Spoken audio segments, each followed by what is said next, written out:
electron affinity. This is kind of the opposite of ionization energy. This is the energy change when a neutral atom in the gas state gains an electron. So we can write an equation for this. Here's our element, and we add an electron, and so we get a -1 ion, and we get ionization energy. Sorry, electron affinity in the form of energy. So this can be a negative number or a positive number. And the trends are not very strong. A lot of the times it's negative, meaning it's exothermic. You give the atom an electron and it's like, oh, yay, and it gives you money, right? As opposed to taking an electron, you have to give the atom money, right? It's buying and selling. But sometimes it's opposite, right? It's positive, and so you have to pay the atom to take the electron. All of the noble gases have positive electron affinities. Why would that be? Because that's the good spot, right? They've got the ideal number of electrons. And what happens when you give them an electron? You mess it up, right? Like, no, I don't want you to mess up my outfit, right? You're going to have to pay me to wear that. I don't want to close the door. The alkaline earth metals also have positive electron affinities. Can you imagine why? What do they like to do? They like to become positive ions, which is losing an electron. That's what they're going for. And here you're saying, no, go in the other way, become negative. They're like, you got to give me some money to convince me to do that. Whereas like the halogens, right? You give fluorine an electron, it's like, woohoo, right? Now I look like a noble gas. So he gives you energy. So the trends are not great. We do see a trend in group 1A that the electron affinity decreases, becomes more positive as we go down group 1. Other groups don't show a general trend. There's this very general trend that it becomes more negative across the period. But again, I'm not sure why we even talk about that. See, this is kind of all over the map, right? So this is getting more positive. And as we go, it's just...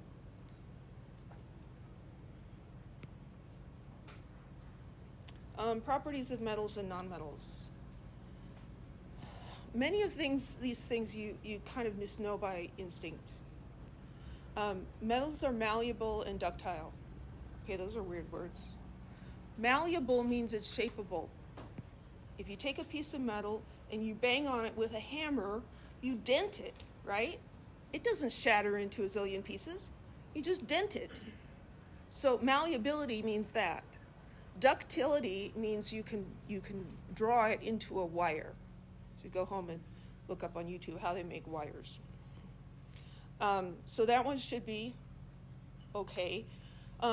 Metals are shiny. They reflect light, right? Copper, silver, gold, shiny and bright, right? They conduct heat and electricity. Why do we make wires out of metal? Because they conduct electricity. Why do we make our pans out of metals? Because they conduct electricity, okay? Most of the oxides are basic and ionic, not so important. They form cations in solution. That's important, but you should already know that, right? Because periodic table, right? All the metals, those become cations, and the non-metals were negative ions, right? So the non-metals are the not metals, and their properties are basically the opposite. They're brittle in the solid state. They will just shatter. They're dull and non-reflective. They don't conduct heat or electricity well. Most of their oxides are acids. And they form anions and polyatomic anions. Okay? So doing that means gaining electrons. They get reduced. The metals lose electrons. That's getting oxidized. So metallic character, I think this is the easiest one to remember. So what we mean by metallic character is how closely an element's properties match the ideal properties of metal. And you could think of this in terms of, say, masculinity. You know, there's this stereotypical idea of what a man is or what a woman is. It's just a stereotype, right? Well, how close are you to the stereotype? Does it mean you're a better man if you're closer to the stereotype? No, it just means you're more stereotypical, right? So metallic properties, we're looking at the stereotype of a metal. It's shiny and lustrous and ductile and malleable and all those great things. Can a non-metal have metallic character? Yeah, it just has low metallic character. Some non-metals are more metallic than others, right? You could talk about men having feminine qualities, which, you know, sometimes is really good, but, you know, there's no hard line in there in terms of characteristics, right? It's just a continuum. We just have these stereotypes at each end. So that's what I'm talking about here. So metallic character decreases left to right. And if we look at the periodic table, the metals are on the left and the nonmetals are on the right. Metallic character increases as you go down. Nonmetals are at the top of the main group and metals are at the bottom. I think there's a periodic table. Yes. So if we put in that stair-step line,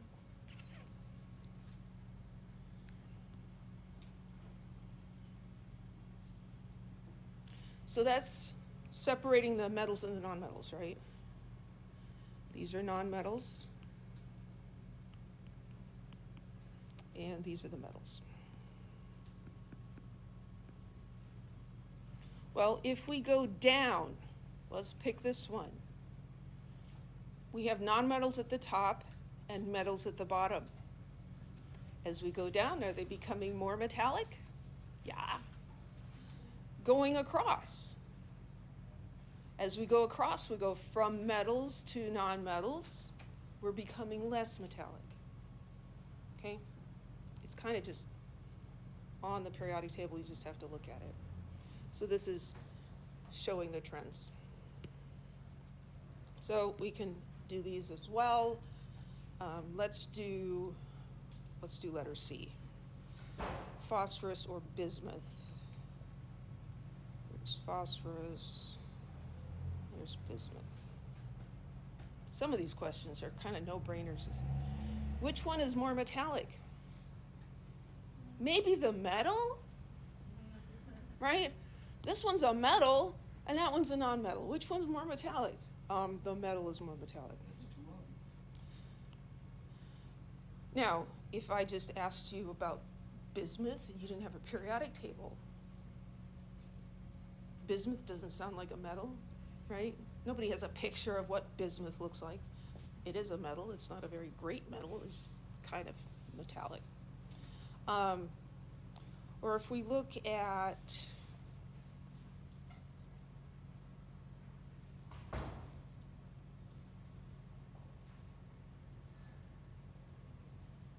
now, let's do boron and nitrogen. So here's boron, and here's nitrogen. Which is more metallic? Which is closer to the metallic corner of the periodic table? That one, right? So boron would be more metallic. Any questions?